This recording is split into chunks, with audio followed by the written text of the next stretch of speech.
Kalau kamu mau coba IELTS tapi belum pernah latihan sama sekali, video ini buat kamu. Kali ini kita akan membahas salah satu jenis soal IELTS bagian reading. Soal ini masuk dalam jenis Identifying Writer's View or claim. Ini kita kenal juga dengan yes, no, not given question. Soal jenis ini menguji kemampuan kamu dalam memahami pandangan dan klaim penulis dalam sebuah teks. Kamu akan dikasih beberapa pernyataan. Kamu diminta untuk menentukan apakah pernyataan tersebut sesuai, yes, tidak sesuai, no, atau tidak disebutkan, not given dalam bacaan. Tipsnya, baca pernyataan dengan teliti. Pastiin kamu benar-benar paham maksud setiap soal. Scanning, cari tahu kata kunci dan frasa setiap pernyataan untuk menentukan lokasi informasi dalam bacaan. Tipsnya, mencari kata kunci dalam soal adalah saat mencari kata kunci jangan cuma mengandalkan kata yang persis sama dengan pernyataan yang ada di pernyataan soal. Kamu harus siap dengan mencari sinonim atau parafrase dari kata-kata tersebut. Kenapa ini penting? Karena kadang-kadang kata atau frasa soal itu tidak akan muncul persis sama di teks bacaan. Penulis bisa menggunakan kata yang mirip artinya, sinonim, atau mengungkapkannya dengan cara berbeda atau parafrase. Jadi, penting untuk kita bisa mengenali berbagai bentuk kata yang artinya sama. Bandingkan dengan cermat. Setelah menemukan informasi yang relevan, bandingkan pernyataan dengan informasi yang ada dalam teks dengan hati-hati. Ingat ya, jangan asumsi. Jangan buat asumsi atau menggunakan pengetahuan di luar teks untuk menjawab soal. Hanya gunakan informasi yang ada di dalam teks aja. Yuk,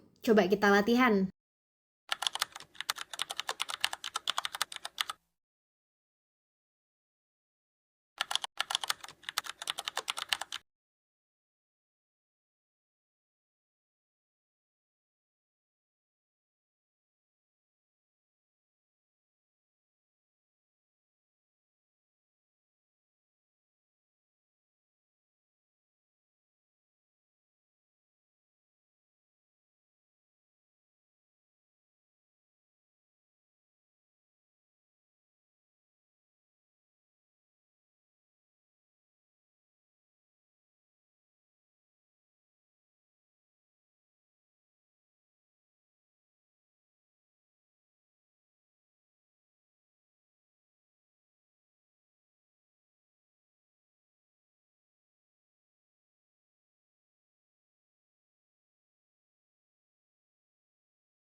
The needs of students in school have led to improvements in the teaching of history, not given. Tidak ada informasi dalam teks yang menyatakan bahwa kebutuhan siswa di sekolah telah menyebabkan perbaikan dalam pengajaran sejarah. Buktinya bisa kita lihat di paragraf B. Kutipan ini kadang bikin pembaca bingung karena menyebutkan bahwa banyak sekolah sekarang yang membuat buku-buku tahunan dalam bentuk video. Ini mungkin membuat kamu berpikir bahwa kebutuhan siswa sudah membuat pengajaran sejarah jadi lebih baik. Padahal, teks ini cuman bilang kalau video-video itu mungkin akan jadi sumber informasi berharga di masa depan, bukan karena kebutuhan siswa sudah memperbaiki pengajaran sejarah. Academic and popular historians have different attitudes towards the value of innovations in communication. Jawabannya Yes, jawaban ini bisa kita lihat di paragraf A ataupun di paragraf B. Tapi kita bisa lebih fokus pada paragraf B sih. Paragraf B di sini menunjukkan bahwa akademisi cenderung tetap menggunakan kata tertulis, sementara sejarah populer lebih banyak menggunakan film dan video. Ini menunjukkan bahwa perbedaan sikap terhadap nilai inovasi dalam komunikasi. It is common for historians to play a major role in creating historical documentaries for television. Jawabannya no. Hal ini bisa kita lihat di paragraf B yang menyebutkan bahwa profesional sejarah cenderung menghindari keterlibatan dalam program televisi tentang sejarah dan memiliki dampak yang lebih kecil pada apa yang ditangkap dan disimpan dalam video. Articles in American History Review have explored aspects of modern history through popular films. Jawabannya yes. Hal ini bisa kita lihat di paragraf D, menyebutkan bahwa jurnal seperti American History Review telah memainkan peran penting dalam penelitian tentang sejarah dan analisis film menggunakan mereka sebagai sumber informasi tentang sejarah sosial dan intelektual abad ke-20. Development in technology are influencing a range of academic subjects. Jawabannya not given. Tidak ada informasi dalam teks yang secara langsung menyebutkan bahwa perkembangan teknologi mempengaruhi berbagai mata pelajaran akademik. Teks ini hanya membahas tentang pengaruh teknologi pada studi sejarah. Yang mungkin bikin kalian bingung adalah di paragraf C. Kutipan ini mungkin bikin kamu salah paham karena ngomongin berbagai bentuk komunikasi yang dihadapi oleh sejarawan karena perkembangan teknologi. Meskipun ini menunjukkan bahwa teknologi mempengaruhi cara sejarawan berkomunikasi dan melakukan penelitian, teks ini tidak bilang kalau teknologi mempengaruhi berbagai mata pelajaran akademik. Ini cuman tentang bidang sejarah aja.